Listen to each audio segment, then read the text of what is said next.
Hello and welcome as we look over the patch 5.01 notes. This is the maintenance that went down 7/16/2019. Not a lot going on here, but there's some important stuff going on here. A couple small job changes, some small PvP changes, and the Eden raids. So let's see what we've got here. We have some new MSQ when it comes to the raids. We have to unlock those. So we got some stuff going on here. Interesting looking vehicle maybe here. Disciple of War magic level 80 required. Starts in the Starium. You have to have completed Shadowbringers to do it. Quite a few quests actually. 8? No, that's clearly 6. That's how math works. 6 quests. That's not too bad at all for a little short patch there. Patch 4.01. Some new orchestrion roles have been added for housing. Cool.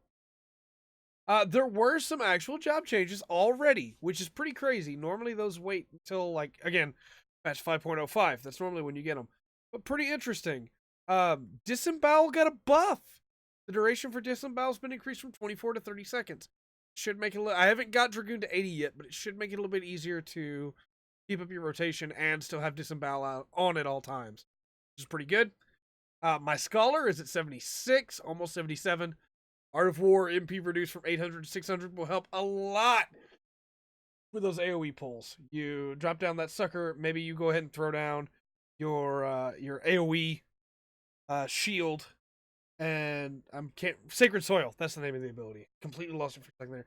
Throw down your Sacred Soil, and then you just can Art of War. And that 200 MP cost reduction may not seem like a lot, but it's very helpful. And then Astrologian, gravity's reduced from 700 to 600, which will help with Astrologian quite a bit. It's still not going to fix any of the issues that I do have with the job, but hopefully that'll come 5.05. So, changes to job action 5.0 only include adjustments parameters such as potency and effect duration. However, further changes are planned. They have heard the comments, they've heard the complaints, they are looking into it. Hopeful, very hopeful that those changes will be what we're looking for. I actually think all the jobs are in a really good place right now, except for Astrologian. I could see some small buffs here and there. I actually don't think anything really needs to be nerfed either.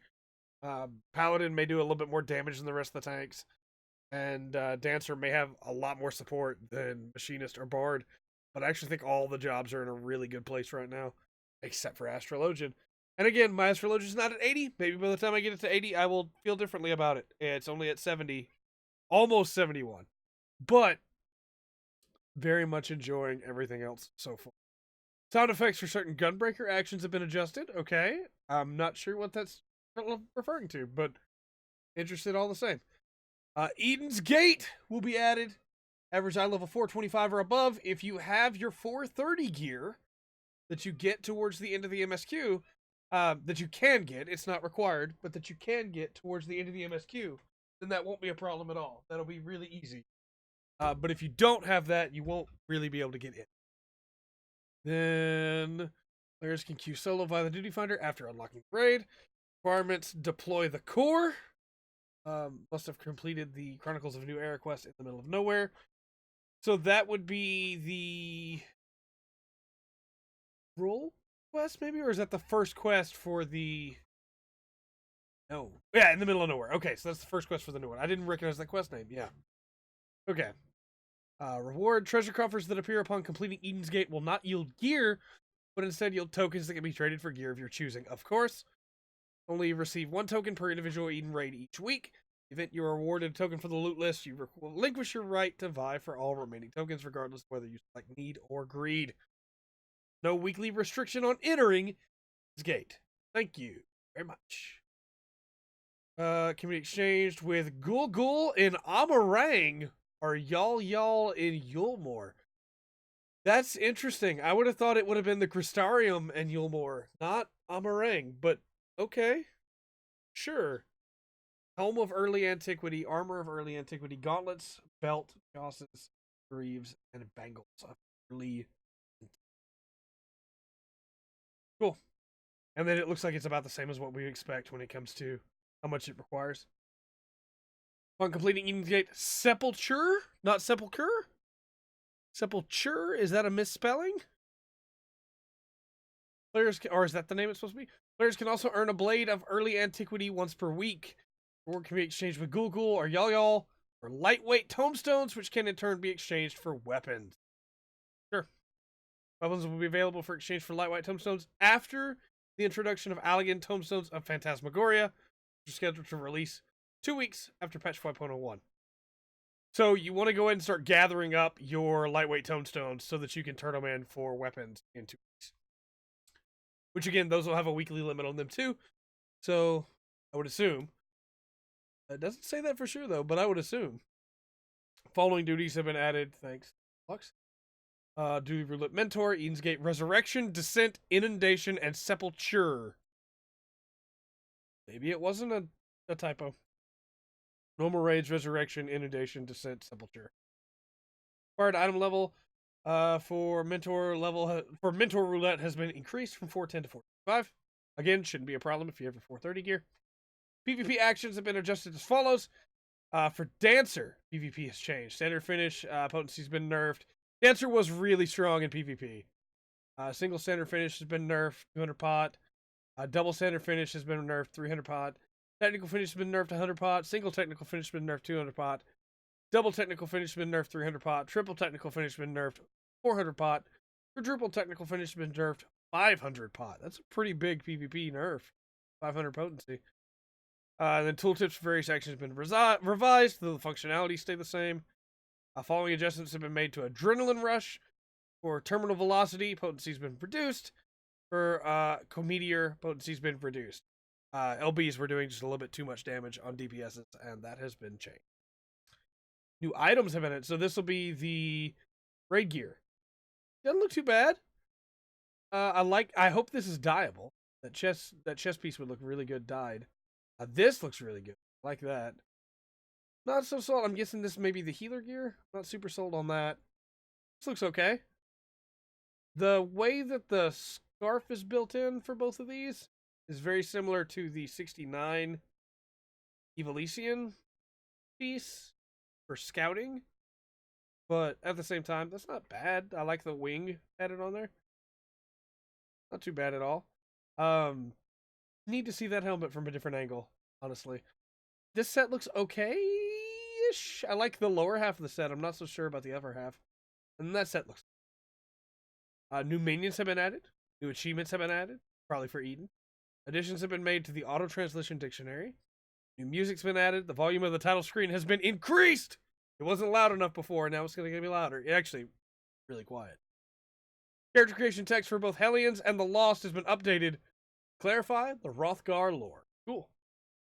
Resolved issues. Let's go through these and see if there's any of them that we have found that they have resolved. Any of them that we knew of ahead of time, or any really weird stuff that we didn't even know about. An issue wherein the icon for the main scenario quest, the Light of Inspiration, sometimes displayed incorrectly. Okay? Issue with the instance battle in the main scenario quest, the Oracle of Light, wherein the incapacitation of Alice would sometimes not result in duty failure. There might be spoilers in this, by the way, if you haven't completed the story, so heads up. An issue with the side quest Seeking Inspiration, wherein completing the applicable duty roulette leveling dungeon would not advance the quest. That's a problem. Issue wherein the quest objectives for the side quest Cut from a Different Cloth were incorrect. An issue with the side quest Morbid Motivation, wherein completing the applicable dungeon from duty roulette 70, 50, 60, 70 would not advance the quest. An issue wherein the Astrologian PvE action play would sometimes not take effect when applied to NPC or companion chocobos. That's a problem. An issue with Red Mage PvE actions where the icons for Thunder and Stone would change to those for Flare and Holy when the corresponding conditions were met, even before reaching the level at which Flare and Holy are learned. Ooh. An issue with Summoner and Scholar, where Physic would not function when executed via text command. Okay. An issue wherein charged actions could not be executed multiple times in succession under certain conditions. That's a problem. An issue wherein the tooltip for the pet action Guard was inaccurate. An issue wherein the pet action Whispering Dawn would not take effect under certain conditions. An issue wherein the closed position status would not be removed upon loss of connection. Ooh. An issue wherein attempting to interrupt certain enemy actions did not have the intended result. So that's one that we did see. That's one that we saw on the stream, and that's one that I've seen on my own. Every once in a while, you would use the interrupt, and it didn't take. And that's not great. And I always just assumed maybe I used it too late, maybe that was latency. Good to know there was an actual bug, and they have fixed it. An issue wherein the White Mage PvP action Afflatus Solus could not be executed while afflicted with silence. I thought that was intended. That's cool. An issue wherein damage from the ninja PvP actions Bavakakra, Goka Mekyaku, and Hyosho Ranryu were not counted as magic damage. Oh. An issue wherein the ninja PvP actions Goka Mekyaku and Hyosho Ranryu were categorized incorrectly. An issue wherein the tooltip for the summoner PvP action Summon Phoenix was inaccurate. An issue with PvP where in the duration of effects applied by the co-meteor and terminal velocity adrenaline rushes were incorrect. An issue wherein coffers in the Katana Ravel would drop the fallen tree furnishing directly into the player inventory rather than adding it to the loot window. Oh, okay. As of patch 5.01, all player members will be able to roll this item via the loot window. So it would just give it to somebody instead of letting it pop up in loot. An issue with the Katana Ravel wherein certain monsters did not always appear. An issue with the World of Darkness wherein Cerberus did not display correctly. I want to know what... Somebody please link me for what he looked like. What was wrong with Cerberus? What was broken with him? An issue with Sigmascape V1, wherein being transported between train cars could cause pets to withdraw. Okay, cool. So that's good to know that's not supposed to be that way. An issue with the Crown of the Immaculate, wherein detrimental effects were not always removed at the time. An issue wherein both XP and tokens could be received from the front line and rival wings under certain conditions. Okay. An issue wherein the Woot's mask did not display correctly when equipped by Mikote and Vieira. An issue wherein Rogadin males and Frothgar did not display correctly when riding the Pegasus or Black Pegasus mounts. So they did fix the mount bug for Frothgar. I'm sorry, buddy. I know there were people that were super stoked about Black Pegasus and Hrothgar. They did fix it. An issue wherein minions did not display correctly on Hrothgar's shoulders. An issue wherein the Vanu Vanu head did not display correctly when equipped by Vieira. An issue wherein the correct audio for Vieira voice type 7 and 9 did not play while in combat. They fixed Vieira voice 7! Alright. An issue wherein the Gyosei Kai could not be dyed. An issue wherein the graphical effect indicating that hydrangeas are ready to harvest did not display. An issue wherein level 75 exploration ventures could not be commenced by retainers at item level 75. An issue wherein players would find themselves automatically partied with their adventurer squadron upon entering an instance under certain conditions. What would that be like? Go to do a duty roulette and you just log in with your squadron? That'd be crazy. An issue with a crafting log wherein the search for item by crafting method subcommand could yield incorrect results. Ooh. An issue wherein the map would become active on screen would become the active on-screen layer after performing certain interactions, zone changes, and some quests. I have seen that. It's so annoying. You'll be doing just fine, and all of a sudden the map is what's selected. It's the on-screen layer. It's above everything else, and you have to go in and turn the map off in the HUD and turn it back on. Super annoying. Other minor text issues have also been addressed.